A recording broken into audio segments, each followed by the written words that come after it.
Hallelujah. So sa hindi po pag-abala, mga kapatid, let us open our Bible.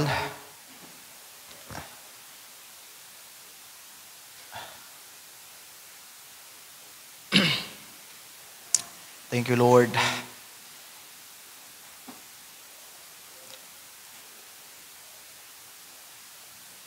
Gagamit ba tayo ng Brother Chart? Kahintayin natin bago tayo Pero buksan na po natin ang ating Bible, mga kapatid. Sa aklat ng Timothy, 1 Timothy, chapter 2, verse 5. Sabi po dito, mga kapatid, "For there is one God and one mediator between God and men, the man, Christ Jesus. Sapagkat may isang Diyos at may isang tagapamagitan sa Diyos at sa mga tao, ang taong si Kristo Jesus." Tayo saglit na manalangin. Hallelujah. Aming dakilang Diyos, Lord, muli kaming dumudulog sa iyong harapan, sa iyong paanan. Ang langit ang iyong trono, kagaya ng sinasabi ng mga kasulatan, at ang lupa ang tungtungan ng iyong mga paa. Tunay na ikaw ang Diyos na makapangyarihan sa lahat, na hindi ka, Panginoon, nakukontain ng space, time, matter, sapagkat ikaw ang makapangyarihang Diyos na lumikha at nagpanukala ng lahat ng mga bagay. You are the source of life. You are the author of life, Panginoong Diyos. Nalalaman mo ang lahat sapagkat you are the omniscient, omnipotent, and omnipresent God. Salamat sapagkat ikaw ang Diyos na aming nakikilala. At nawa sa gabing ito ay nagawa naming na mapurihan ka, masamba ka sa abot ng aming makakaya. Kung ano man po ang naging kalagayan ng bawat isa, kung ano man po ang kakayahan at kapasidad ng bawat isa, Panginoon, naway nagawang nalugod ka, Panginoong Diyos, sa aming pagtitipong ito. At kung nasumpungan mo man kami sa mga pagkukulang, ikaw nawang magpuno sa gabing ito. Bless your word, Lord, as you bless also our hearts. Pagpalain mo po ang bawat isang makikinig, kahit man po ang mga nasa online at ang mga maaabot po ng pangaral sa gabing ito. Kasihan mo ang mga salitang ito at minsan pang gamitin ng iyong lingkod para sa pagbabahagi ng iyong mga salita. Aming dalangin ito at samo, hinihiling sa iyo, Panginoong Diyos, at sinisilyuhan sa iyo pong dakilang pangalan. In Jesus' name we pray. Amen. And amen. Ating palakpakan minsan pa ang Panginoon, mga kapatid. At tayo po ay malaya ng makakaupo.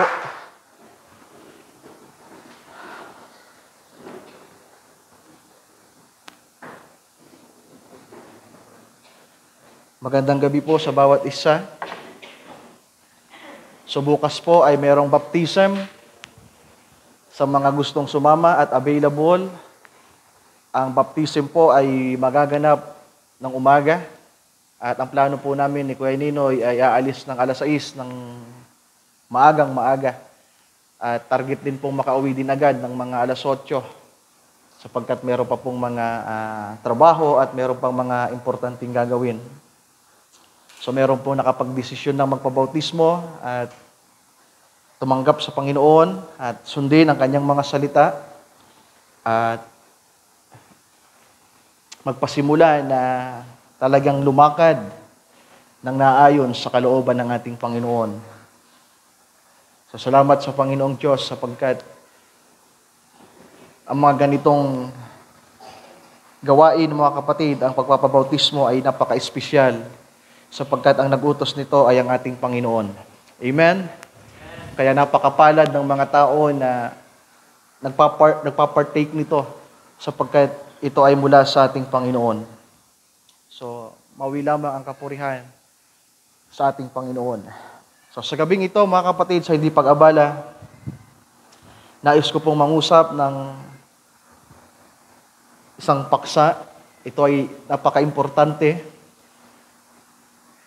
Ang topic na ito ay magtatakil po ng predestination, free will, may konting Godhead, at mystery ng buhay ng tao. Kung babasahin natin ulit ang ating teksto, ito ay nakasentro sa Diyos at sa tao, mga kapatid. Sabi sa verse 5, sapagkat may isang Diyos at may isang tagapamagitan sa Diyos sa mga tao, ang taong si Kristo Jesus. So, nabanggit yung Diyos ng isang beses at nabanggit yung tao ng 2 beses. Sa mga tao, tayo yon, at yung taong si Kristo Jesus, walang iba ang ating Panginoon. Sabi sa English, for there is one God and one mediator between God and men, the man, Christ Jesus. So ang gusto ko pong kunin natin dyan na topic, mga kapatid, at dyan kukunuha yung title natin ay yung word na between. Pero dadagdagan natin yung topic natin, yung title natin, para masundan natin yung kaisipan sa bagay na ito. Kaya yung complete title ko po ay The Between of Man's Life. Ang pagitan sa buhay ng tao. At ito po ay dumating sa akin nang ako po ay nagbubulay-bulay. At ang pagbubulay na ito ay may kinalaman sa predestination at sa free will. Ang usaping ito about free will and predestination ay napaka-kontrobersyal, mga kapatid. Meron pong dalawang grupo na nahahati. Sapagkat ang isa ay extreme, they are side sa predestination. Na kapag sinabi pong predestination sa aral na extreme, ay lahat ay ang Diyos po ang nagmamaneuver. Pati yung paggawa ng kasalanan, pati yung paggawa ng mga bagay na masama, marumi, ang Diyos ang nagmamando. O kaya parang robot na program, mga kapatid. At ang free will naman, ito naman yung mga liberal, mga modern Christians, at ilan ding mga, sabihin natin, matagal na mga nasa fundamental, na pag sinabi pong free will na extreme na doktrina, ito naman ay tumutukoy sa gawa ng tao. Nakadepende sa kaniyang pagpapasya ang magiging destination niya. Kung siya ay maliligtas o mapapahamak, nakadepende sa kanyang magiging aksyon. So ang predestination naman, lahat ng ginagawa ng tao, sa extreme na side, lahat ng ginagawa ng tao o ginawa ng tao, hindi na ako mag-iisa-isa, lahat ng ginagawa ng tao ay parang dinesenyo na ng Diyos. So, ito po yung itatalakay natin sa gabing ito, mga mahal kong kapatid. Sapagkat ang talatang ito sa verse 5 ay may kinalaman sa buhay ng tao. Bagamat ito ay nakasentro sa katubusan, sapagkat ang ipinapakita dito ay ang pamamagitan ng ating Panginoon, ang kaniyang pag-aalay ng kaniyang buhay, ang pagtubos sa atin. Pero ang pinaka punto na gusto kong tingnan natin sa sa talatang ito ay yung buhay na naroon sa tao. At ang buhay na meron din sa ating Panginoong Hesukristo.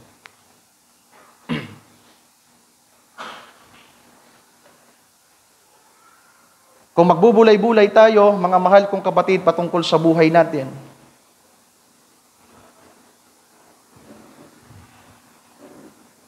napakadaling mabasa sa scripture, napakadaling sabihin at maintindihan na ang Diyos ang pinagmulan natin, ang Diyos ang lumikha sa atin, at ang mga bagay na nangyayari sa ibabaw ng lupa, ang nakikita natin ay programa ng Diyos, gawa ng Diyos, at may mga ipinapahayag din sa banal na kasulatan kung ano yung magiging dulo ng buhay ng tao dito sa ibabaw ng lupa, at kung ano ang magiging kahihinatnan sa mga panahong darating hanggang sa magpawalang hanggan. Kaya nandyan yung rapture, andyan yung 1,000 taon na paghahari ng ating Panginoon, then andyan din yung bagong langit at ang bagong lupa, which is patungo na po yan sa eternity. Na bagamat meron pa ring mga object, mga visible things, pero that's part of eternity na. Diba? Kasi yung iba, pag sinabing eternal, walang pinagmulan at wala ring hanggan.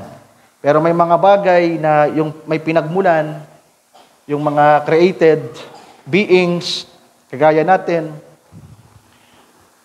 darating ang araw na magiging eternal tayo, magpawalang hanggan. Pero, napakadaling makita yung nasa unahan, yung pagiging, sabihin natin, yung pasimula. At napakadali din nating makita sa banal na kasulatan at ang meron tayo ay pag-asa para sa mga paparating na bagay. Pero, ang pinaka mahirap maintindihan at maunawaan at makita ay ang pagitan ng simula at ng wakas. O ang pagitan ng eternity sa eternity. Kaya nga yung topic ko dapat, yung title ko, between lang. Ang pagitan. Pag sinearch nyo po ang word na between, mga mahal kong kapatid, ang unang meaning niya, ibibigay sa inyo ng dictionary ay 2 point. Isang point dito, point A, point B. Ito yung point A, ito yung point B. So itong space na to, pagitan na to. Di ba? Pwede kayong sumagot, ano ang pagitan ng point A at point B? Si Brother Ryan. Di ba? Kung may hawak ako na PC or tali, kung may hawak ako na tablet, left hand at right hand, ano yung pagitan ng dalawang kamay ni Brother Ryan? Yung tablet. At yung point A at point B, nasabi ng dictionary, mga mahal kong kapatid, at kung merong PC dyan, may line, yan ang ginagamit talaga, may line, na magkukunik doon, yung line na yon, yun ang tinatawag na between. Kaya kung yung point A ay ito at ito yung point B, napakadaling makita yung point A at point B, kasi yung beginning at yung ending, pero yung andito sa pagitan na napakahaba, diba? Ito yung medyo, andito yung proseso. Yung process of time, mga mahal kong kapatid, o ano pa mga bagay, na nandiyan. So, kagaya na sinabi ko, it will tackle about predestination and sa free will, mga mahal kong kapatid, at sa buhay ng tao. Sapagkat napagbulay ko at mas lalo kong naintindihan na nang ibigay ng Diyos ang free will sa tao, mga mahal kong kapatid. Walang imposible sa Diyos. Tama po ba? Magagawa niya ang lahat ng bagay at walang pwedeng mag-question sa kanya. Yan ang sabi ng Scripture. Walang karapatan ng sino man na mag-question sa Diyos. Sabi na Apostol Pablo, sino tayo para questionin ng Diyos sa bagay na kanyang ginawa? Ang sinasabi ng Bible, makipag-usap tayo sa Panginoong Diyos. Di ba? In a good way.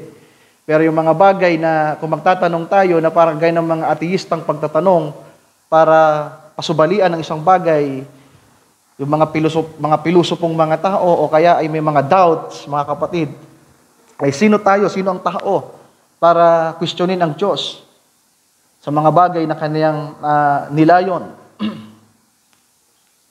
Sa mga bagay na kanyang pinanukala, buhat pa sa pasimula.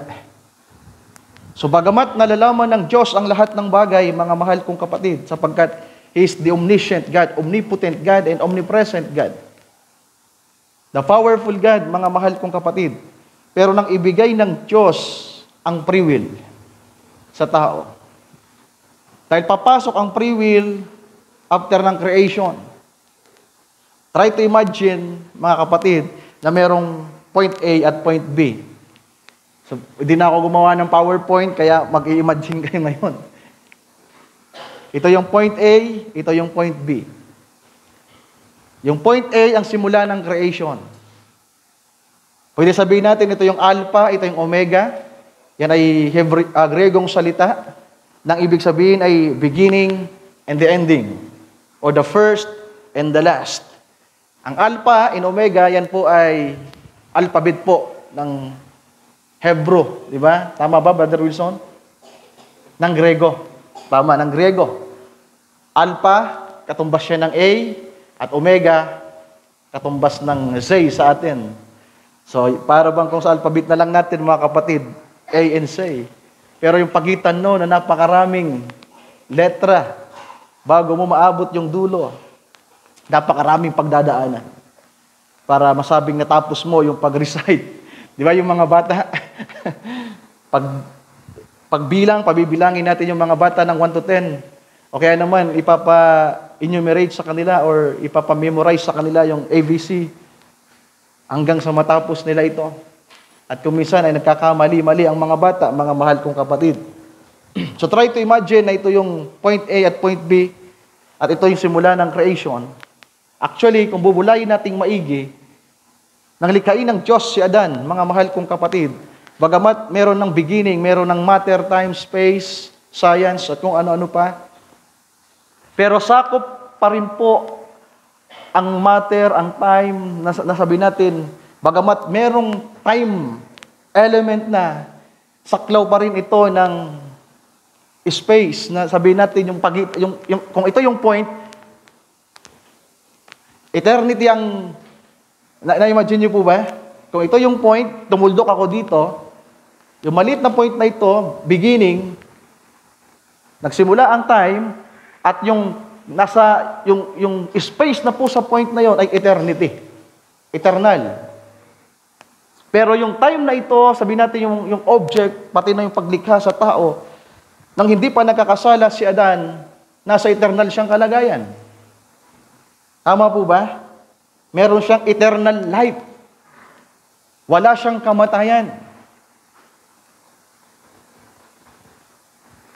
Na kung hindi nagkasala ang tao, mga mahal kong kapatid, sa pisikal na kalagayan, sa terrestrial body, ay taglay ang eternal na buhay.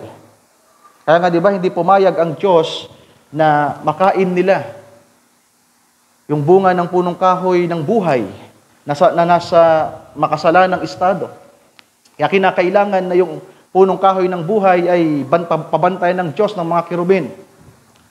Sapagkat ang sabi doon ng Panginoon, baka kumuha ang tao at kainin at mabuhay magpawalang hanggan na makasalanan. So ayaw ng Diyos ng ganon, sapagkat ang nais niya, ang eternal na buhay na may kinalaman sa buhay ng Diyos ay kinakailangan banal ito. Kinakailangan ito ay matuwid, mga mahal kong kapatid. Kaya nang likhain ng Diyos ang tao sa pasimula, ang meron lamang ay ang will ng Diyos. Di ba? Ang will ng Ama, ang programa na naroon sa kanyang kaisipan na inihayag ng ating Panginoong Jesucristo ng anak, sapagkat ang thoughts, ang kaisipan ng lahat ng bagay, ang programa sa lahat ng ito, mga mahal kong kapatid, ay galing sa Ama. Pati ang ating Panginoon, kumikilos siya at inihahayag lamang niya, sabi ng kasulatan, kung ano ang mga bagay na kanyang nauunawaan, naririnig at nakikita sa Ama. Naiintindihan niyo ba, mga mahal kong kapatid? So, ang ating Panginoong Diyos, hindi ko na po isinama kung paano lumitaw yung logos. Alam na rin naman natin yan. Masyadong gugugol tayo ng oras. Kaya sa tao po tayo.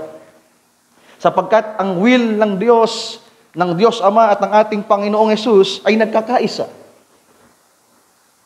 Nang hindi pa nagkakatawang tao ang ating Panginoong Jesucristo, mga mahal kong kapatid, iisa ang kanilang kalooban. Do you agree with that? Ay nung magkatawang tao nga ang ating Panginoong Hesus, nang ilagay siya sa mortal na kalagayan, ang nasunod pa rin ay ang kalooban ng Ama. Iisa pa rin sila ng kalooban. Kaya nga sa Genesis, sa paglikha ng tao, di ba sabi doon, let us. Kalooban nila. Ang Ama at ang Anak ay nasa isang kalooban, nasa perfect harmony and unity. Na kung ano ang kaisipan ng Ama ay kaisipan ng Anak, di ba? Sapagkat ang Anak ay nagpapasakop sa Ama. Iisa sila ng kaisipan, mga mahal kong kapatid. I hope nasusundan niyo. sa iisang kalooban lamang. Sapagkat ang kalooban ng ating Panginoon ay kung ano ang kalooban ng Ama. Kaya ang tawag dito ay God's will. Hindi Father's will, hindi Son's will, God's will. Sapagkat ang Ama at Anak ay nagkakaisa sa iisang Diyos. There's only one God, mga mahal kong kapatid. Dadahan-dahan natin, sabi ko, Godhead ito. There's only one God, may pinopoint na object or person, persona, karakter. There's only one God. Na kahit sabihin natin, hindi natin alam kung nasaan ang Diyos. Pag sinabing there's only one God, alam natin na merong isang Diyos. At itong Diyos na ito nating nakikilala, na ipinapakilala ng banal na kasulatan, na sabi dito, for there is one God.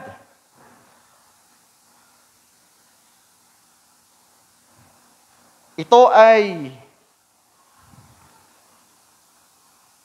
isang hiwaga, isang mystery, mga mahal kong kapatid, na kung saan ang Ama at Anak ay nagkakaisa.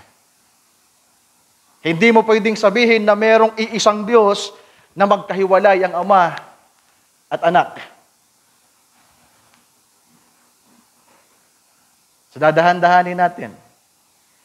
Kapag tinukoy natin ang Diyos, mga mahal kong kapatid, at ang layunin ng Diyos sa lahat ng mga bagay, at ipinoint natin sa Kanya na meron lamang isang Diyos. Ang Ama at ang Anak ay nasa perfect unity and harmony. Gaya ng sinabi ng ating Panginoon nung siya'y magkatawang tao, bagamat siya'y nasa katawang tao, ipinapahayag na niya, nasabi niya, ako at ang Ama ay iisa. Ang Ama ay nasa akin. Ang Ama ay nananahan sa akin. Ang ipinapangusap ko ay kung ano ang sinasabi ng Ama. Ang mga bagay na ginagawa ko ay kung ano ang ipinapakita ng Ama dapat kong gawin. Sabi pa ng Panginoon kay Tomas, Tomas, ang nakakita sa akin ay nakakita sa Ama.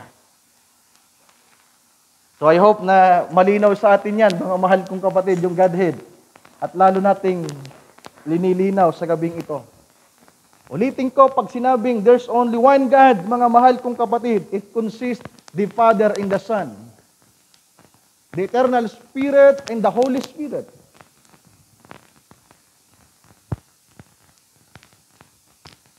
Sapagkat yung nature ng pagiging Diyos na naroon sa Ama, hindi yon mahayag, mga kapatid, hindi makikilalang Diyos, ang Diyos, kung wala ang persona ng ating Panginoong Jesucristo.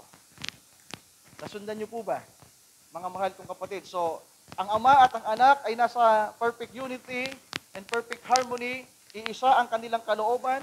Ang tawag natin dyan, pwede niyong i-take note, God's will. Ang kalooban ng Diyos.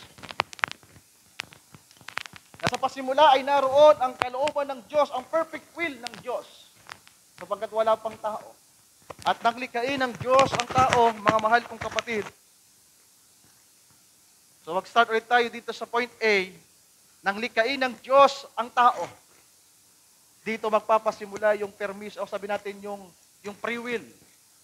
Na bago nagkaroon ng permissive will ang Diyos, God's will, yung perfect will ng Diyos, then nang likhain ng tao, nang ilagay sa halamunan ng Eden si Adan, ibinigay ang man's will. Di ba? Na yung tao na may kaluluwa at kaisipan, nang nilikha ng Diyos ang tao, meron siyang sariling kalooban. Meron siyang sariling kaisipan, mga mahal kong kapatid, merong pagpapasya. Ipakinggan niyo pong mabuti ito. Para mag-glorify ang Panginoon, para ma-honor siya. Bagamat alam na ng Diyos ang lahat ng mangyayari, sapagkat merong pattern. Bago nilikha si Adan, ay meron ng pattern para sa tao. Sino yung pattern? Ang ating Panginoong Jesucristo, yung anak. He is the firstborn among the creations. Yan ang sabi ni Apostol Pablo. Sabi ng Book of Revelation is the beginning of the creation. Kung kaya't siya yung pinaka-masterpiece.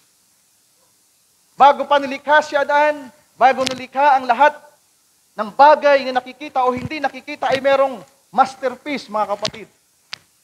At nandoon ang lahat. Nag-iisa ang ating Panginoon. There's only one Lord.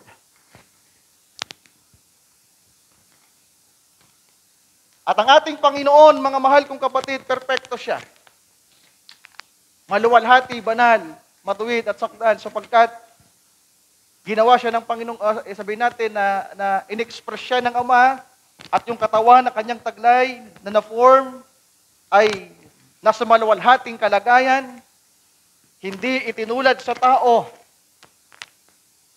na nilagay muna ng Panginoong Diyos sa mababang kalagayan na bagamat sa Diyos ito'y maikling panahon lamang, pero sa atin ay tila ba napakatagal na panahon bago natin marating at maintindihan kung ano meron sa buhay na ito.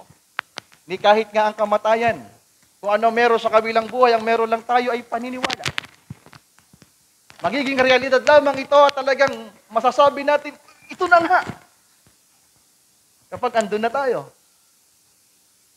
Kaya kung minsan, pag may mga nararanasang pagsubok, o kasabihin natin, may mga na-encounter tayong mga scripture, o may mga nagtatanong, minsan, hindi natin nasasagot. Kung minsan ay walang kasagutan. Bakit? Hindi pa natin talaga napapatunayan. Ang meron lamang tayo ay pananampalataya. Paniniwala sa mga bagay na prenograma at nilayo ng Diyos, mga mahal kong kapatid. Kaya nang likhain ng tao, nang likhain ng Diyos si Adan, nagpasimulang magkaroon ng tinatawag na free will sa tao. At itong free will na ito, mga mahal kong kapatid, sapagkat ang Diyos ay makapangyarihan na Diyos at walang hindi maaring, hindi niya kaya, nang ilagay niya ang tao, ang binhi na naroon kay Adan, na sabihin natin na magsisilang ng marami pang mga tao sa ibabaw ng lupa. Ito, may pagka, sabihin natin, may pagka liberal part, pero hindi tayo liberal. Kasi ang liberal, ang sabi po nila, ang ilang mga Assemblies of God, sinadya ng Diyos na hindi alamin at hindi prenograma kung ano ang pagpiling gagawin ng tao sa point na ito. Dahil ano pa daw yung, sabihin natin, ano pa yung magiging bisa ng free will na tinatawag, yung pagpili ng tao at yung kaluguran ng Diyos, kung ang Diyos na rin ang naglagay ng program ng tao ay sasang-ayon o gagawa sa kanyang naisipagawa.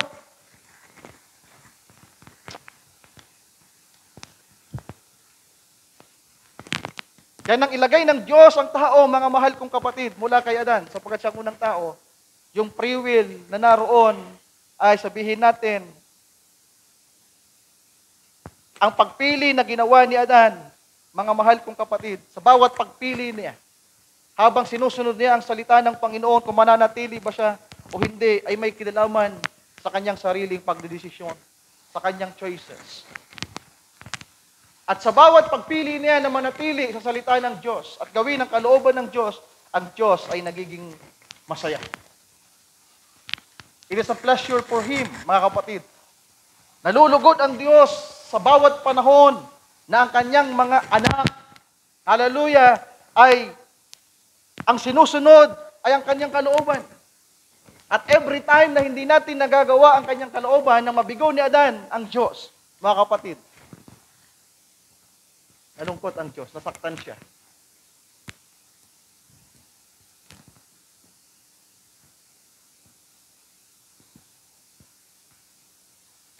Pero alam na ng Diyos kung ano yung magiging dulo. Alam ng Diyos ang lahat mula point A hanggang point B, mula simula hanggang wakas, hanggang sa magpawalang hanggan, alam ng Diyos ang lahat. Pero ang bawat pagpili ng tao, mga mahal kong kapatid, pinahintulutan ng Diyos ang tao na pumili ng kanyang sariling pagpili na hindi ang Diyos ang nagmaniobra sa kanya. Kaya kinakailangan kung minsan, kinakailangan ibalik ka ng Diyos sa kanyang kalooban. Sapagkat yung ginagawa natin, yung ginawa ni Adan, di ba, yung ginawa ng mga lingkod ng Diyos nung unang panahon, hindi niya kalooban. Kaya kinakailangan yung ilang mga lingkod niya na hindi na umaayon sa kalooban ng Diyos, like Samson, Moses, kinakailangan ng patayin ng Diyos in physical. Tapusin na yung kanilang ministry sapagkat meron ng susunod. Di ba? Totoo po yung galit ng Diyos sa lumang tipan. Totoo yung kalungkutan ng Diyos even sa New Testament. At totoo ang galit ng Diyos sa darating na panahon, mga mahal kong kapatid. Ayop na susundan niyo. Dahil kung nakaprogram ang lahat, para saan ang emosyon ng Diyos? Para saan yung kanyang puso at isip?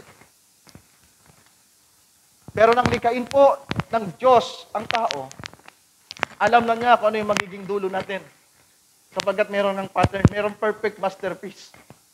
Bagamat nakurap, pakinggan yung mabuti, nang mabigo ni Adan, ang Diyos, mga mahal kong kapatid, nang siya'y magkasala at nahulog sa pagkakasala, nakurap ang programa ng Diyos. At hindi po ang Diyos ang nag-utos kay Adan, na Adan, kumain ka ng ipinagbabawal na bunga. Inutos po ba yun ng Diyos? And verbal, mga mahal kong kapatid, hindi nagsalita ang Diyos noon. At kahit hindi siya magsalita, sa pasimula pa sa kanyang kaisipan, hindi yun ang kalooban niya. Dahil kung kalooban ng Diyos at dinisenyo ng kumain si Adan, para saan yung kanyang utos? Ayop na susundan nyo, mga mahal kong kapatid. Sulitin ko. So sa bawat pagpili ng tao, mga kapatid, sa pagpili ni Adan, hindi po ang Diyos ang nagprograma kung ano ang bawat akbang, bawat pagpili na gagawin ni Adan o kanyang sasabihin. Ang pagsubo niya ng pagkain, ang pagkikipag-usap niya sa kanyang asawa. Ayop, pasundan nyo ang kaisipang ito, mga mahal kong kapatid. Ayaw ng Diyos ng kamatayan sapagkat siya ang Diyos ng buhay. Bagamat andyan yan sapagkat yan ay nilagay ng Diyos para sa pagpili, para sa kanyang kaluguran.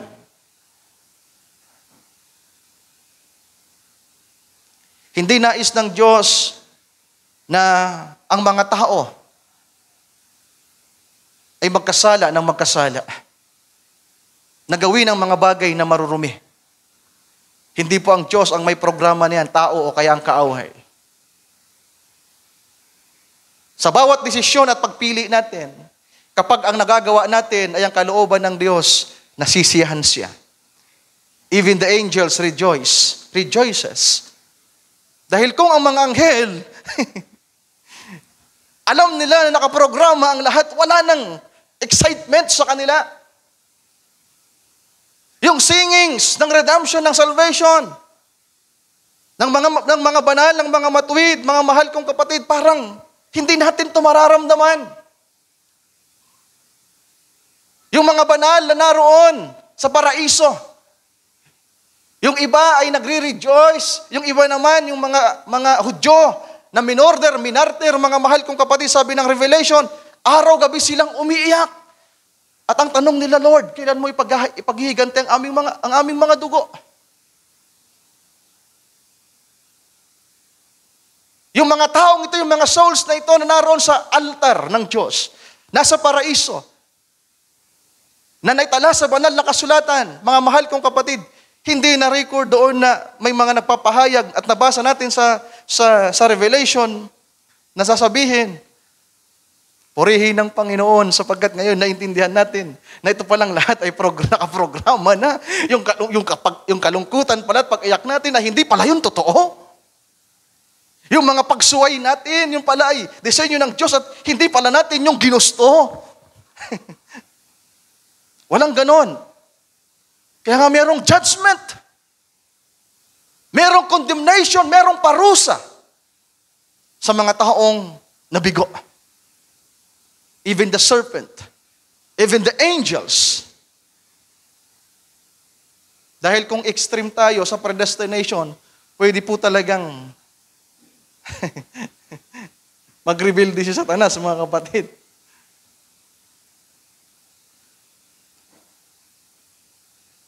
Ang kaibahan nga lang kay Satanas sa mga anak ng Diyos, ang kaibahan niya, Sapagkat bagamat may sarili tayong pagpili at naroon ang mga kabiguan, ang mga, sabihin natin, ang kasalanan na nariyan nating nagagawa,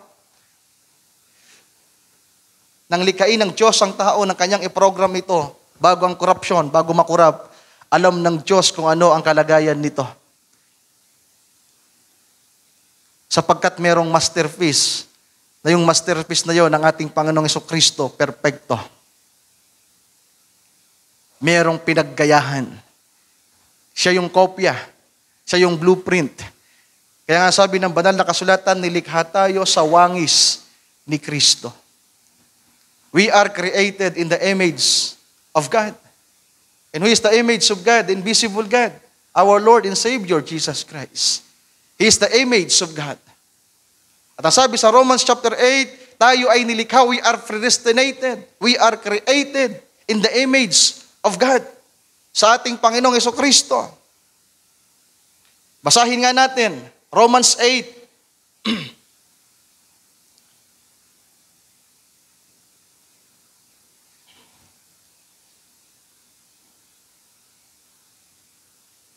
So sayang. Actually, gusto ko talaga tong microphone na to. Pero gusto ko rin yung ganito kasi mamaya meron akong demo na gagawin. Kung aabutin natin yung demo natin. Pero pwede naman ako mag-demo. Kaya lang hindi pwede mag-demo na may hawak akong microphone na isa. So part 2 na lang natin yun. Pag hindi natin natapos. Kasi may demonstration ako. Yung i-demonstrate ko ay yung Cross of Calvary, mga kapatid. Ano meron sa Cross of Calvary? Bakit kinakailangang yung krus sa ganong uri at paraan mamamatay ang ating Panginoong Jesucristo na nakaunat ang kanyang left and right hand, mga kapatid. At yung kanyang ulo ay nasa taas at ang kanyang paa ay nasa baba. So meron niyang simbolo. Sa Romans 8,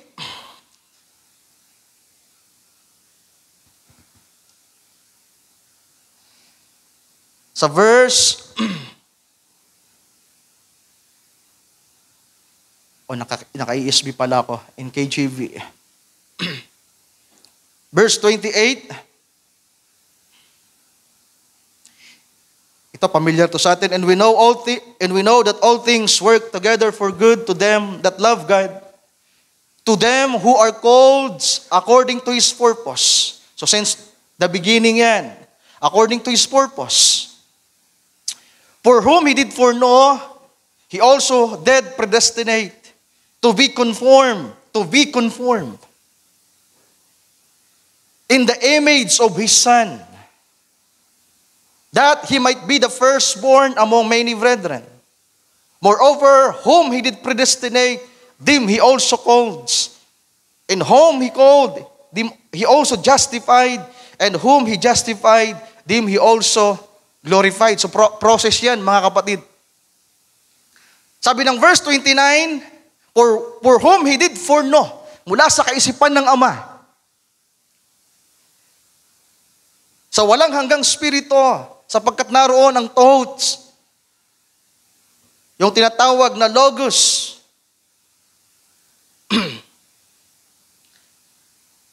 He also did predestinate to be conformed. To be conformed. So merong pattern. Alam natin kung magiging kagaya tayo nino. Kagaya ng ating Panginoong Jesucristo. Amen. Na justified, sabi ni Pablo, great is the mystery of godliness. Di ba? God was manifested in flesh, justified in the flesh.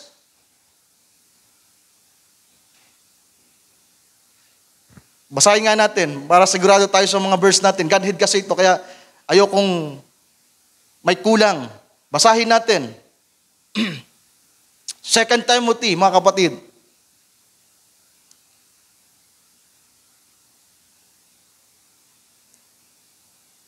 First Timothy chapter 3. Sabi dito, and without controversy, great is the mystery of godliness. So, mali yung word na nabanggit natin kanina.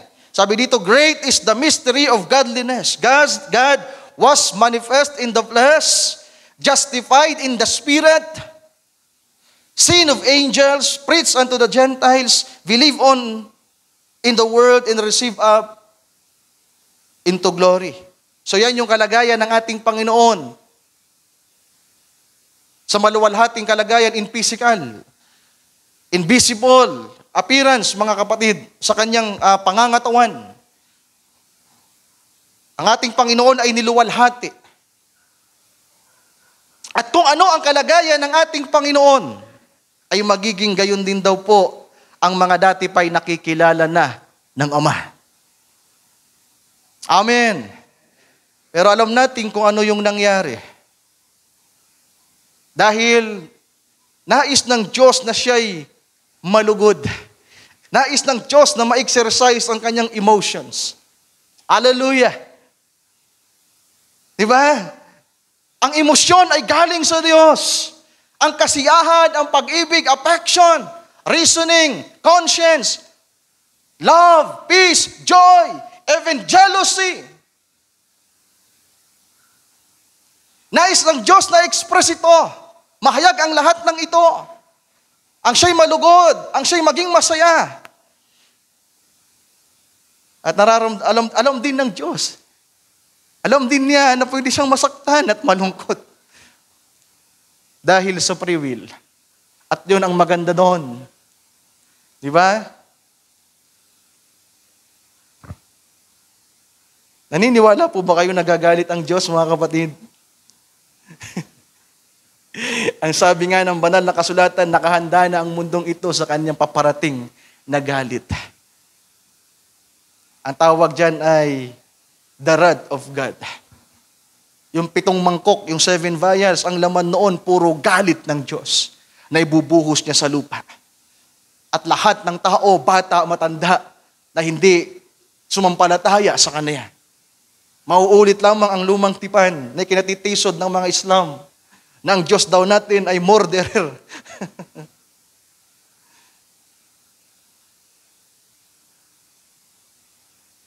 Kaya tisod yung mga Islam sa Kristyanismo sapagkat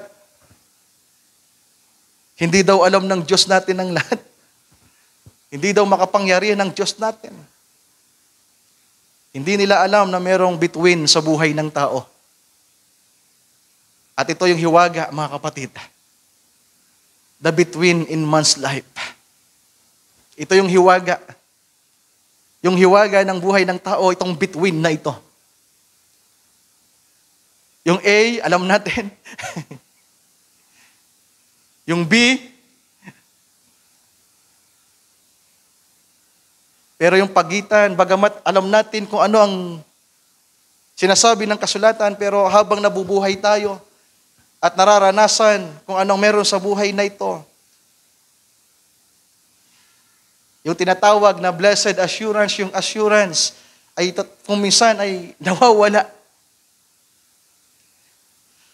This is my story, this is my song. Totoo? Praising my Savior all the day long.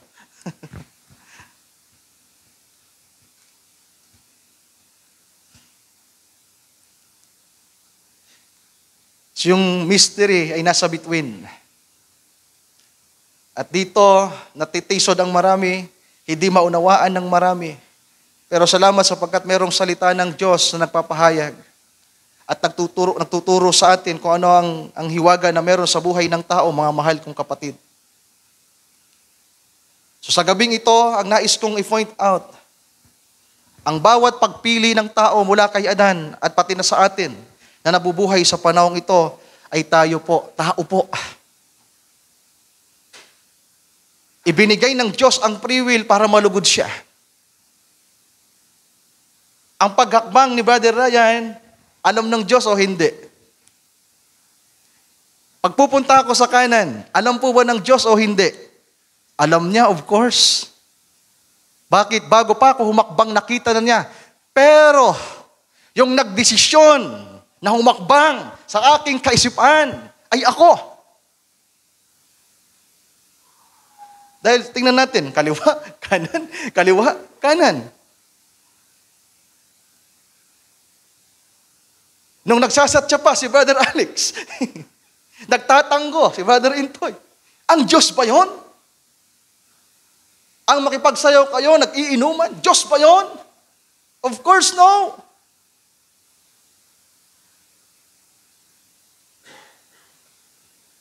Kaya sa bawat ginagawa ng tao, dito po nabibigyan ng lugod ang Diyos o kaya ay nabibigyan natin ng lungkot siya.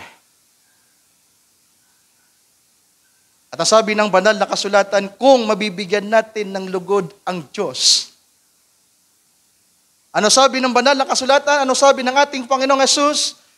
Ng masterpiece? Ng pattern? Sabi ng ating Panginoon, ako'y laging pinapakinggan ng Ama, sapagkat ginagawa ko at sinusunod kong palagi ang kanyang gusto, ang kanyang ibig. Kaya yung ask anything in my name na susing ibinigay sa mga mananampalataya, sabi ng ating Panginoon, ask anything in my name and I will do it. Ask anything. Pero meron kasing kondisyon yon. Ano yung kondisyon ng Panginoon? If you abide in me, and my words abide in you. Kung susundin nyo at kayo'y mananatili sa aking salita, at kayo'y mananatili sa akin, hingin niyo ang anumang inyong ibig. Ang sabi pa ni John na minamahal, mga kapatid ko, anumang hihingin natin, sana masundan ni Brother Joshua yung mga verse natin. Hindi yung nakatingin ka lang sa akin, Brad. Sabi ni John, the beloved, sa kanyang sulat,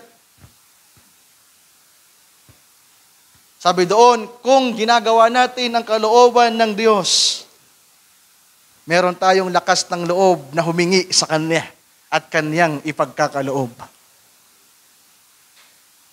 Kapag nabigyan ng lugod ang Diyos, sabi pa ng banal na kasulatan, even your enemy will fall down at your feet. Kaya mong utusan ng mga salot. Kaya mong patigilin ang ulan. Come on, mga kapatid ko, ang karamdaman ay kaya mong pagalingin. Ang mga masamang spirito na umaalipin sa tao, you can cast out demons and yung mga evil spirit na yan. Pero ano meron sa ating panahon?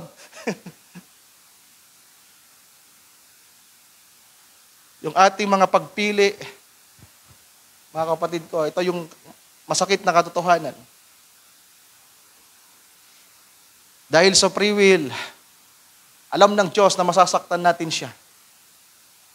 Alam ng Diyos na malulugod siya at masasaktan siya.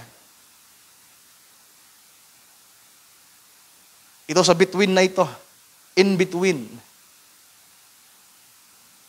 Pero bagamat alam niya, di ba? Alam niya. Pero may damdamin ng Diyos, mga kapatid ko.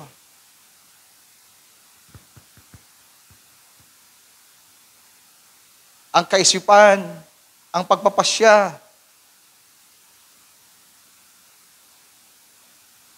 bagamat nais ng Diyos na ang maging nasa natin ay ang nasaan niya. Ang kalooban niya, inilalagay ito ng Diyos sa atin. Yung influence ng kanyang banal na spirito nandiyan. Yung kanyang mga salita nandiyan na ini-influence tayo na gawin ang kalooban niya, pero napakalakas ng ating sariling kalooban. Even the Lord Jesus, nung siya'y magkatawang tao, yung kalooban na naroon sa kalagayang pisikal. Nagawang dumulog ng ating Panginoon ng 3 beses na kung maaari, yung kanyang sasapitin, yung saro, ay lumampas sa kanya. Pero kagandahan, ang ating Panginoon hindi nabigo. He is the masterpiece, mga mahal kong kapatid. Kahit ang Ama ay nabigyan ng kaluguran, mga mahal kong kapatid. At tayo, ang mga tao, at tayong nabubuhay sa ating panahon, sa bawat pagpapasya at pagpili natin, sa lahat ng ating nararanasan, mga kapatid, bago pa mangyari ang isang bagay sa buhay natin, alam na ng Diyos. Pero ang nagpasya at pumili ng bagay na yan ay yung maranasan na ikaw, tayo.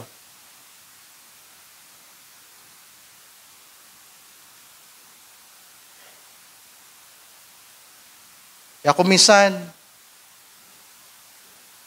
kapag kumakaliwa na tayo at kumakanan, lumilihis sa nais ng Diyos, yung force na naroon sa Kanya, yung paghatak niya, di ba? Ramdam mo eh. Sabi pa ng kasulatan, there's a deep, call it into the deep. Pasakit yung paghatak ng Diyos. Pero habang hinahatak ka at nakakabalik ka, napakarami mong pinagdaraanan, napakahirap na eh. Kumbaga, malayo-layo na ang narating mo, papalayo sa kalooban ng Diyos.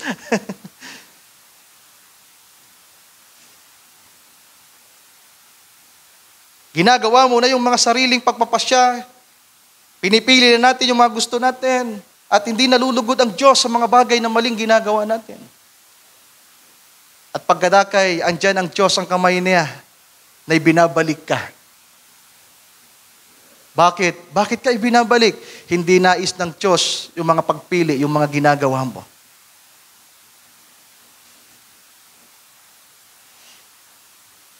Merong force na humahatak sa'yo pabalik.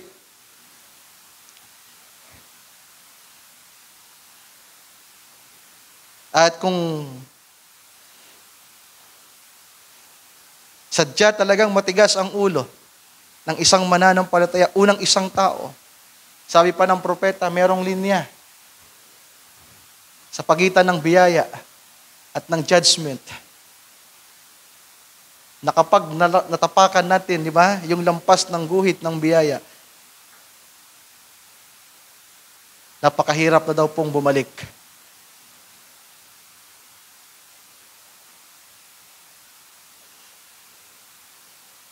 Kaya mas ma-appreciate nyo ngayon ang Diyos. At mas, sabihin natin, ngayon, mas magkakaroon tayo ng responsibility ng pananagutan. Sana habang naririnig nyo ito, mga mahal kong kapatid, habang tumitimo ito sa ating puso at isipan, na yung nangyayari sa atin, yung ginagawa natin sa bawat araw, sa bawat oras, yung pagpapasya at pagpili na ginagawa natin, it's either mabibigyan natin ng lugod ang Diyos o ng kalungkutan. Andiyan pa ba kayo? Ulitin ko, sa bawat pagpapasya na ginagawa natin, sa bawat bagay na gagawin natin,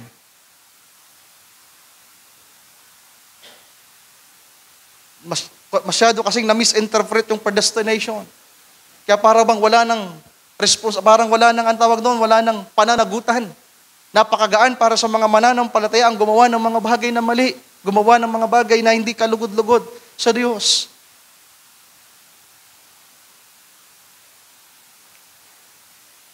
At kapag napapalayo na tayo sa Kanya at nararanasan na natin yung mga bagay na hindi mainam, hindi mabuti, kung hindi ang Diyos na humahatak sa atin pabalik, tayo mismo, di ba?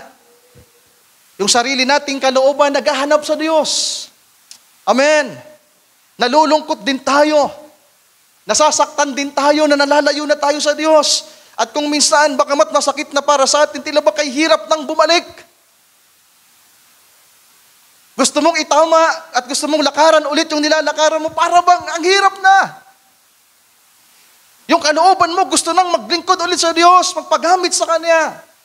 Pero until na ang Diyos ay tumugon din sa iyo, ang bigat sa pakiramdam, ang bigat sa pakiwari. Nalulungkot ka, nasasaktan ka, hindi ka na masaya.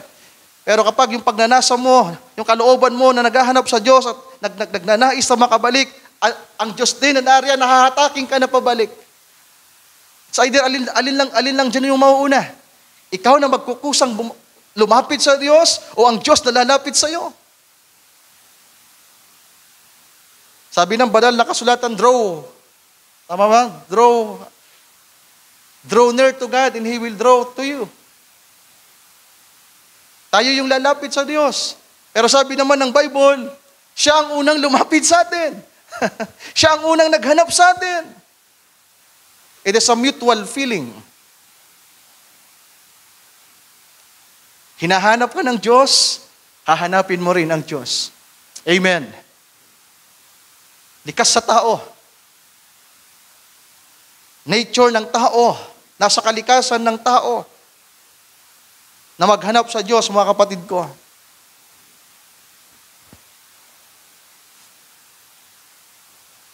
Pero sadyang, hindi ganun kadali ang ma-overcome ang meron sa last na ito. Sa laman. May matinding pagbabaka na nagaganap.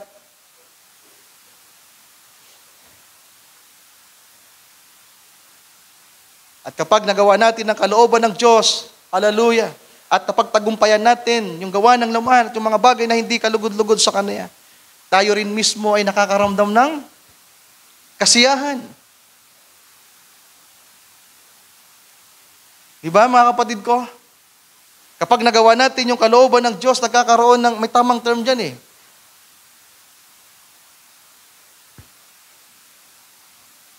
Parang nasasatisfy ka. Ang sarap sa pakiramdam, ang sarap sa feeling, na bagamat dumaan ka sa kahirapan, sa mga tiisin, pero after, kaya naman yung pagpupuri mo, di ba? Yung pagpapasalamat mo sa Diyos, kakaiba. You have the thirst of joy. Hindi kayang i-explain yung feeling, yung emosyon. Sa isang mananampalataya na nagtatagumpay at pinagtatagumpayan, ang gawa ng laman. Kung siya man ay nabigo, pag bumangon, napakasarap sa feeling. Parang sarap magpuri sa Diyos. Di ba? Ang sarap kumanta sa Panginoon. Pero kapag nabigo mo naman ang Diyos, gusto mo na lang magmukmok. Ayaw mo na makipag-usap sa mga kapatid. Why? Yung emosyon natin, realidad, ano yan, totoo, real yan.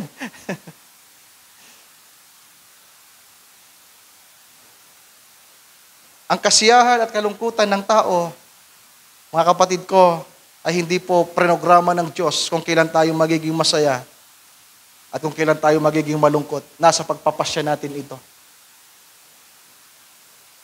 Bagamat alam niya na bago ka pa tumawa, bago ka pa umawit, magpuri, alam na ng Diyos. Pero ang nagpasya sa bagay na nakita ng Diyos ay ikaw. I hope nasusundan niyo, mga mahal kong kapatid. Huwag kayong malito sa tinatawag na predestination at free will. Pag sinabing pagtatalaga to be conformed, meron ng nais ang Diyos sa atin. Sabi ng banal na kasulatan, we are predestinated. Tayo ay itinalaga na kagaya ng ating Panginoong Jesucristo. Ephesians 1, basahin natin.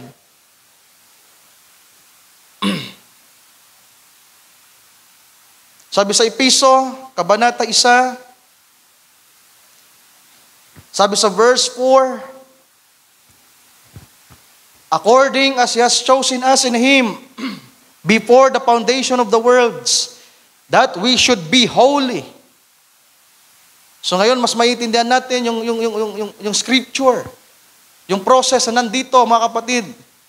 Sabi diyan, that we should be holy and without blame before Him in love, having predestinated us unto adoption of children by Jesus Christ to Himself. Saan tayo itinalaga, mga kapatid? Sa ating Panginoong Jesucristo. Yung pagtatalaga na meron sa atin ay kung ano ang pagtatalaga na meron ng ating Panginoon.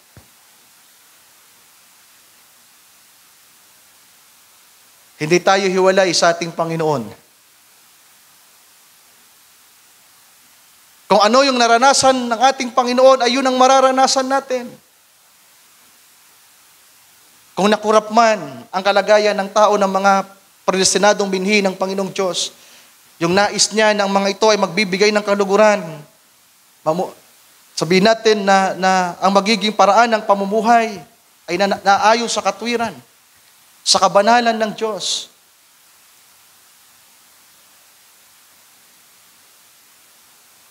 Na bagamat ito ay panandaliang nakurap.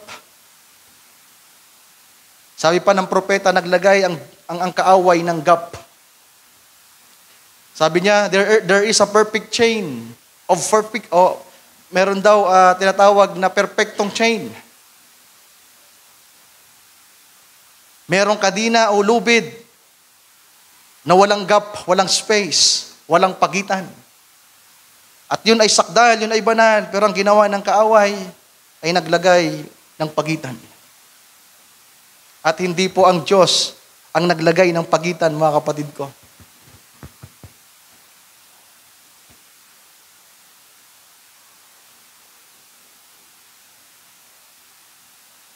Nagkaroon ng gap ng pagitan. Yung kalagayan ng mga mananampalataya, sabihin natin yung kalagayan ni Adan, ng tao, na dapat ay banal at sakdal, nasa kalagayang eternal, may walang hanggang buhay, walang kasalanan. Ngayon ang kaaway ay dumating. At dahil sa taglay na free will,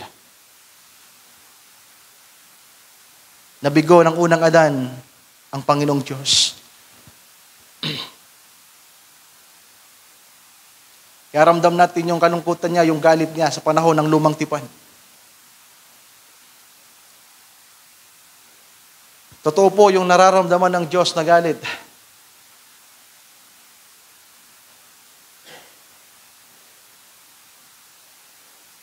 Nang lipulin niya ang tao sa pamamagitan ng baha, totoo ang kanyang paninibugho. Do you agree with me, mga mahal kong kapatid? Totoo ang kanyang kalungkutan. Sa panahon ng Sodom at Gomorrah, sa panahon ni Abraham, nang bumaba ang Diyos,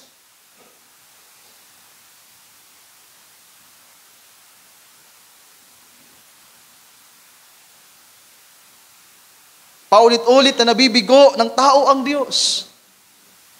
At sa bawat panahon din yung mga tao, hallelujah, na kanya nang pinili. Iba yun eh. Foreordained. Nakikilala na ng Diyos. Di ba? Pinili na niya, nakikilala na niya, itinaga ng magiging ano, magiging ano sila. Pero yung in between, ito yung mystery dito, I hope masundan niyo. Kaya merong kamatayan, merong pagpatay, merong karamdaman. Kahit man ang ating Panginoon, di ba, ipinakita yung pagsisisi. Yung paninibugho niya sa bayan ng Israel. At sa paulit-ulit na pagkakamali ng tao dahil sa free will, ang kagandahan, mga kapatid ko.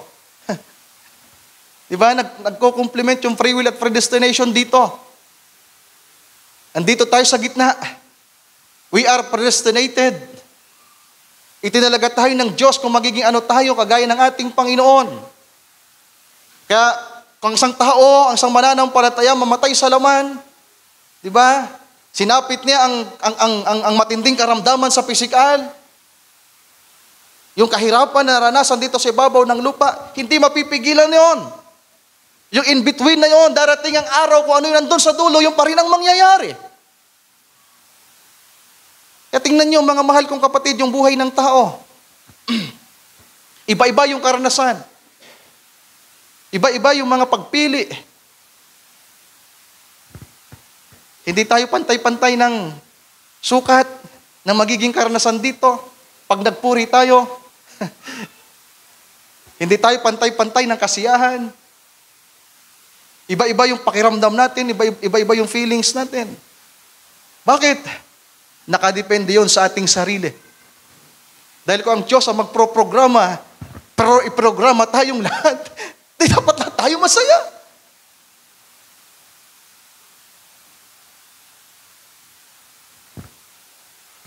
Pero alam na ng Diyos kung ano magiging reaction mo ngayon. Bakit? Nakita na niya bago mo pa yan ginawa. Saan? Andun. Sa control tower mo. Hindi ka pa nagsasalita, iniisip mo pa lang, alam na niya.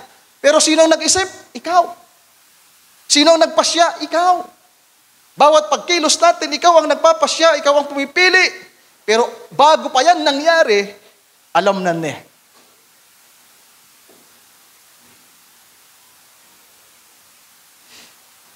Kaya yung buhay natin, yung in-between na ito, mga kapatid ko, ito yung napakahirap. The between in man's life. Ang susi ng between na ito sa buhay ng tao ay nandito sa teksto natin. Basahin natin ulit ang First Timothy. Yung teksto natin, balikan natin. Hindi natin matatapos to. Nag-introduction pa lang ako. Dinadahan-dahan ko para maintindihan natin. Hanggat maaari ay makuha natin, mga kapatid ko. Sabi sa 1 Timothy chapter 2 verse 5, for there is one God. Sino ang Diyos na ito? For there is one God na meron lamang isang kalooban, sapagkat ang Ama at ang Anak ay iisa ang kalooban. Godhead. Yung hangarin ng Ama ay naging hangarin ng Anak. Yung kaisipan ng Ama ay inihayag ng Anak. There's only one God na naroon ang Ama at Anak na nagkakaisa.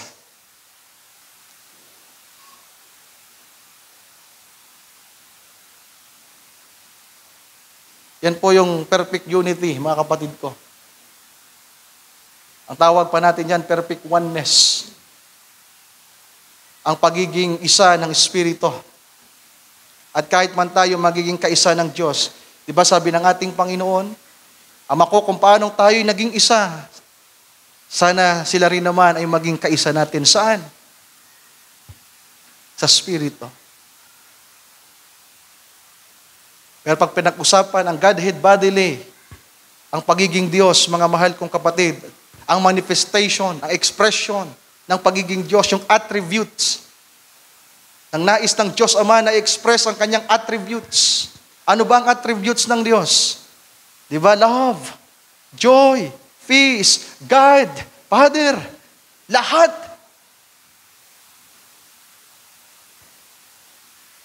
In-express ito sa pamagitan ng ating Panginoon. Kaya yung Diyos na banal, na naroon ang kalooban para sa ating mga tao. Ang Diyos na banal at matuwid, na nilikha ang lahat ng bagay na maayos. Sabi pa ng Scripture, nilikha ng Diyos ang lahat ng bagay na maganda.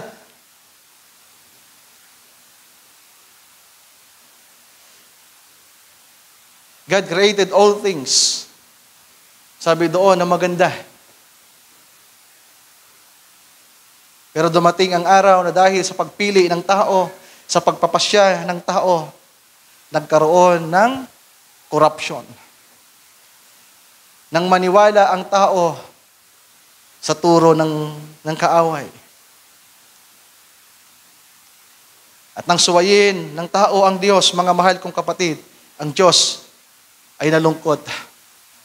At nagkaroon ng separation. Nagkaroon ng paghihiwalay. Paki-plus nga ulit, Brother Joshua, doon lang tayo. Nagkaroon ng paghihiwalay, meron ng pagitan, meron ng gap. Ang tawag ng propeta niyan ay gap. Meron siyang topic, pwede niyong basahin. Ang title niya is Standing in the Gap. Yung tumayo sa pagitan na yon ay si Kristo. Yung pagitan ng Diyos, hallelujah, at ng tao. Yung in-between, yung mystery na nandito, na kahit man ang ating Panginoon, yung in-between na ito ay mystery na maraming natisod dito sa buhay ng ating Panginoon. Diba sabi niyan, and one mediator between God and men. Kaya pag tiningnan po yan ng ibang relihiyon, yung between na yan, yung mediator na yan, talagang ang ating Panginoon hiwalay sa Diyos. Samantalang tayo, there is only one God, pointing pa rin sa ating Panginoong Jesucristo, and there's only one mediator, pointing pa rin sa ating Panginoong Jesucristo, between God, di ba, and men. Kaya yung between na yan, yung pagiging mediator ng ating Panginoon, mga mahal kong kapatid, yan ay mystery. Yan ay hiwaga na sa iba ay katitisuran. Hindi nila yan maunawaan. Pero sana sa atin, Yung mystery ng Godhead ng ating Panginoon. Diba? Sabi ng Ephesians 4, ibinigay ang fivefold ministry para maabot natin yung iisang pagkakilala sa anak ng Diyos. Yung in-between na yan ay mystery. Hallelujah. Na kung saan ipinakita kung ano meron sa buhay ng ating Panginoong Jesucristo. Kaya kung titingnan niyo, di ba, yung pagiging between na yan, Brother Joshua, ay nawala dito, okay. Sabi diyan, between God and man. Di ba? Between God and man. Yung isang word, mediator, then between, yung pagitan. God and man. Kauma, din sabi diyan, the man, Christ Jesus. Kaya yung iba po, mga kapatid, dito sa talatang ito, talagang matindi yung pagkapit nila dyan. The man, Christ Jesus. Yung between. Hindi nila nakita na sa pasimula, Diyos ang ating Panginoong Jesucristo. Kaya di ba sabi niya, I came from God, and I will go back to God. Ang Ama at ako, di ba? Ako at ang Ama ay iisa. Sana hindi po puzzle yan sa atin. Sana po hindi na mystery yan sa atin. Sa lahat nga ng nauunawaan ito, pumalakpak para sa Panginoon. Hallelujah. I hope so. Na hindi puzzle para sa atin ang hiwagang ito, mga mahal kong kapatid. Sapagkat ang makita ang in-between na ito, yung buhay ng ating Panginoon, mula sa maluwalhating kalagayan, mula sa point A, sa creation siya'y maluwalhati. Take note for that. Nang express ng Ama, ang nais niyang ipahayag para may pakita ang kanyang attributes, narito ang ating Panginoon, lumitaw,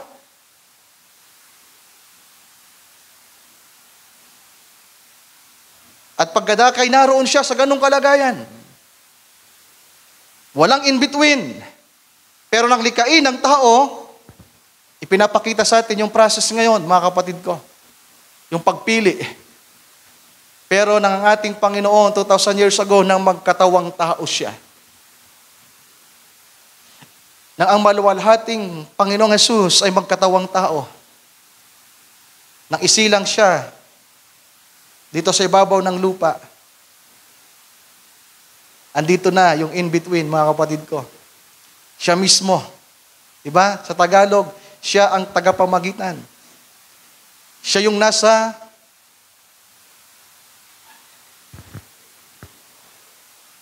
pagitan ng pasimula at ng wakas.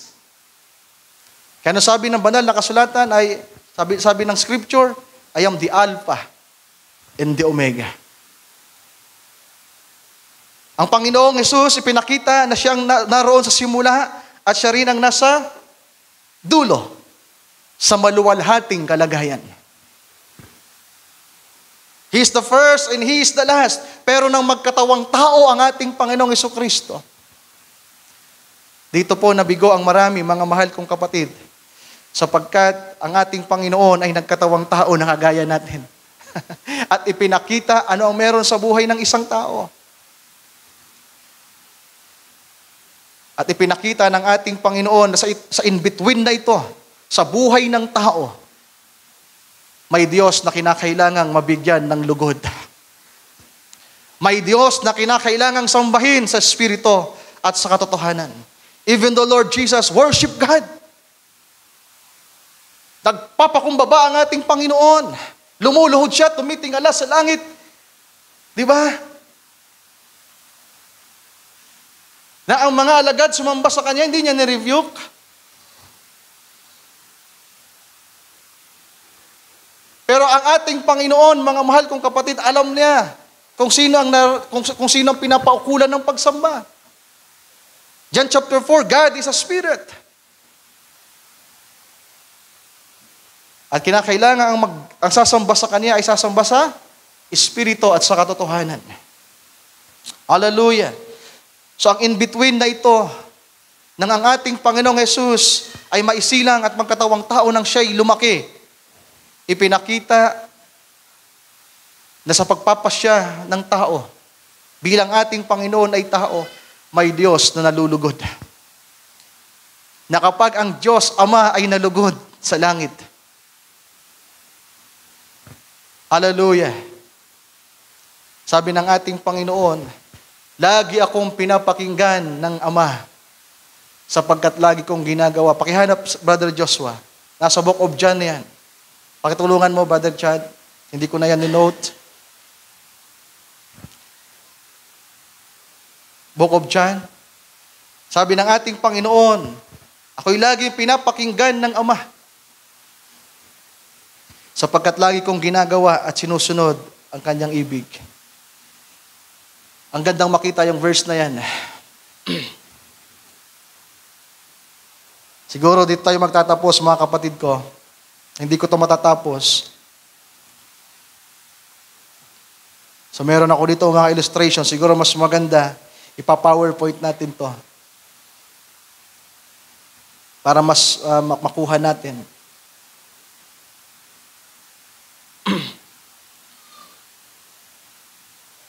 Places. Hanapin natin. Okay, John chapter 8. Salamat sa Panginoon. John chapter 8.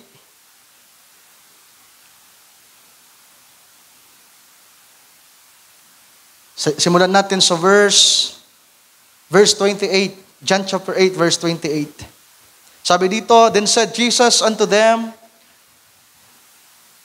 when ye have lifted up the Son of Man, then shall you know that I am He, and that I do nothing of myself, but as my Father has taught me, I speak these things.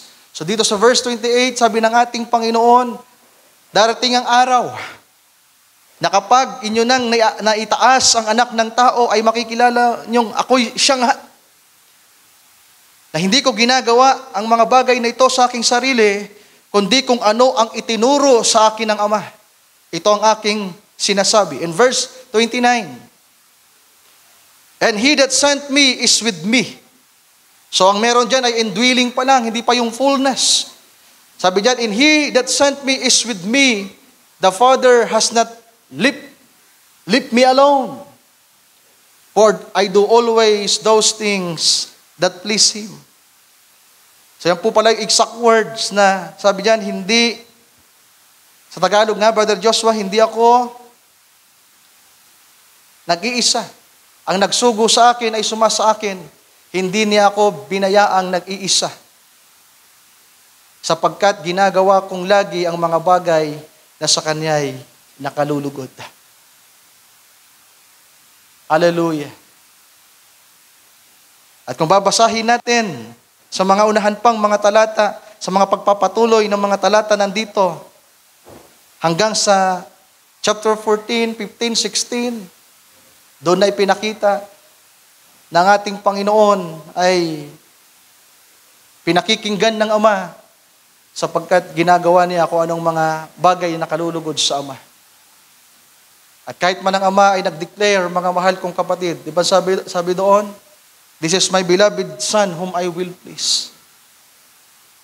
Ito ang aking bugtong na anak, itong aking anak na lubos kong kinalulugdan. Siya ang inyong pakinggan.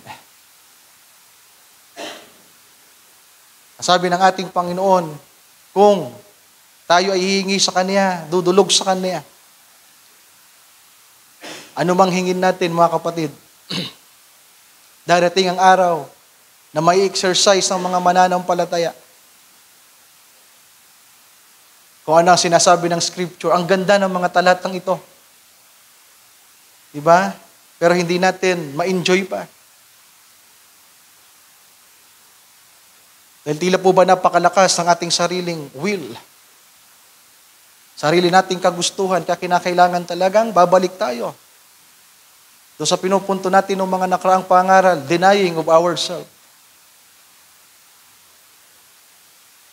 Basic teaching ng ating Panginoon, nasa unahang mga talata na yan.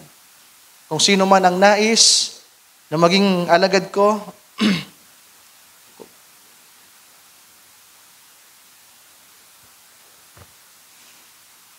Sino man ang nais sumunod sa Panginoon ay talikuran ng kanyang sarili. Pasanin ng krus. At ito yung mahirap pa sa panahon natin. Pero kinakailangan nating idulog sa Panginoong Diyos. Hanapin, mga mahal kong kapatid, bulayin. Ang kinakailangan sa ating mga pagpapasya, sa ating sariling mga pagpili, ay magawa nating mapili kung ano ang kalooban ng Diyos at upang mabigyan siya ng lugod. Can we say amen to that? And may the Lord help us, mga kapatid ko. Tulungan nawa tayo ng Panginoon sa bagay na ito. So ang oras ay hindi magpapahintulot. Ang resume nito ay next Wednesday, sapagkat sa Sunday ay joint fellowship natin. And nawa, sa pagpapatuloy ng paksang ito ay lalo nating maintindihan yung buhay ng tao at tungkol sa layunin ng Diyos sa buhay natin, mga kapatid ko. Hallelujah. Tayong lahat ay magsitayo sa oras na ito.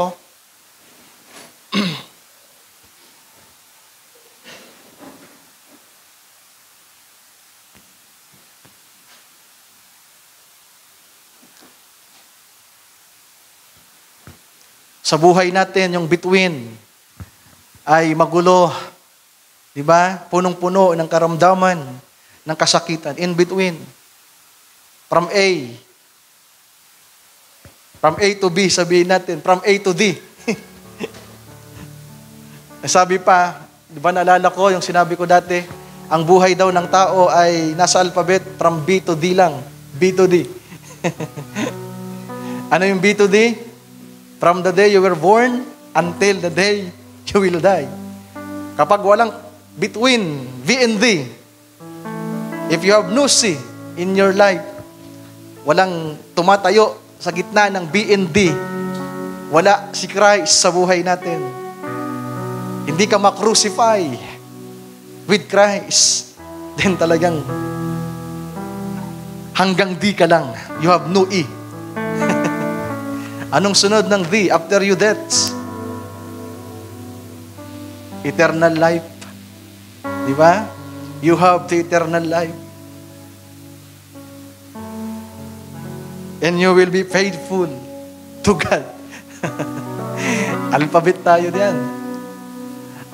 Dati nung ako po ay young people pa, ginawang ko yan ng mga word ng alphabet na yan na may kinalaman sa ating Panginoon. So next Wednesday, makikita natin ang pamamagitan mismo in between ng ating Panginoong Jesucristo at ano meron sa cross of Calvary, mga kapatid ko. Hallelujah. So, salamat sa ating Panginoon na siya ang tumayo sa in between. Inunat niya ang kanyang kamay. Hallelujah. Mula ulo hanggang paa. From north to south, from east to west. Ipinako ang ating Panginoon na kinakailangan yung kanyang mga kamay. Ipinako siya na kinakailangan yung kanyang kanang kamay at kaliwang kamay ay nakaturo. Both sa magkabilang posisyon. At bago siya nalagutan ng hininga, tumingala siya. Pagtingala niya, sabi ng Panginoon, it is finished.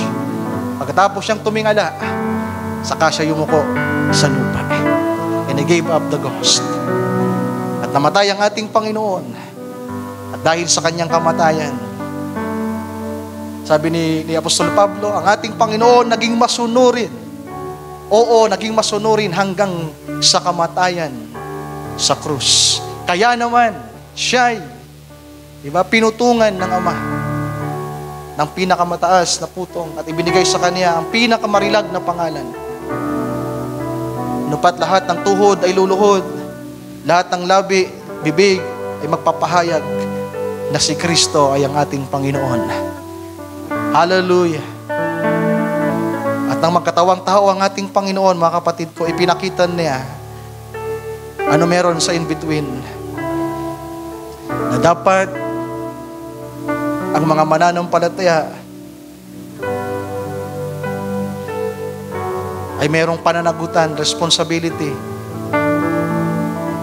na isipin, pahalagahan, igalang, i-honor, hallelujah, ang Diyos at pakaisipin na siya'y lagi mabigyan ng lugod. Nais kong bigyan ito ng diin, mga kapatid ko, sa susunod pang mga araw.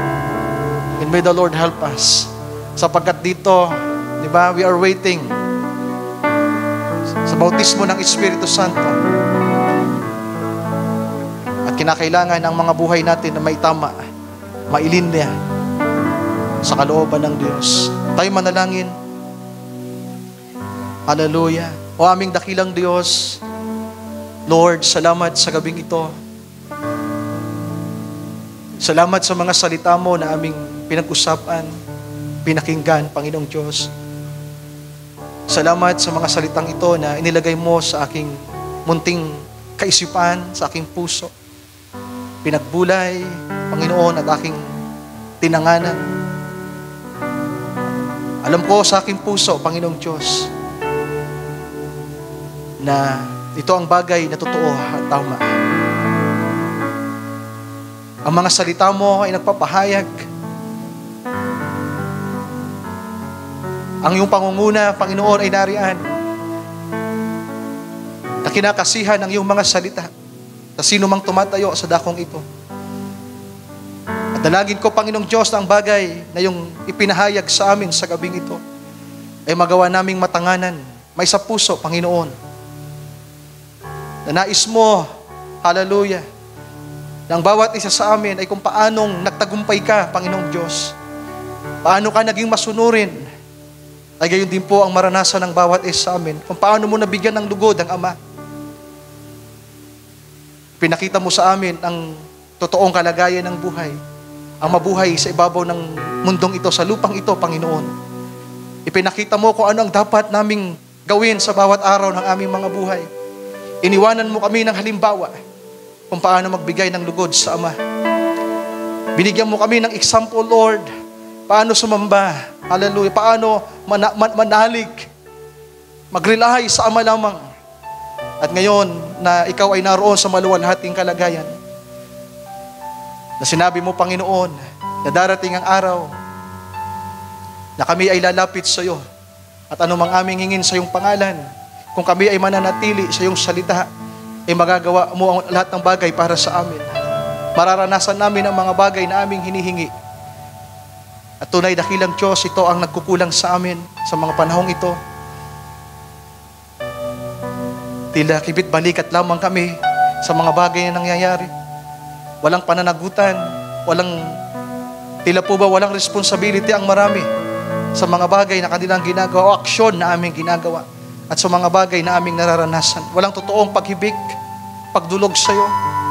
Na habang nakikita namin ang nangyayari sa aming iglesia, sa mga kapatiran at sa bawat iglesia, Panginoon, ay tila po ba magaan lamang sa amin? At tila po ba normal lamang ang mga bagay na nangyayari? Pero salamat dakilang Diyos sapagkat may mga bagay na ipinapahayag mo sa amin, sa iyong mga lingkod, sa iyong lingkod, lalong-lalo na nakakakita ng mga bagay na ito na sigalot sa iyong iglesia, Panginoon.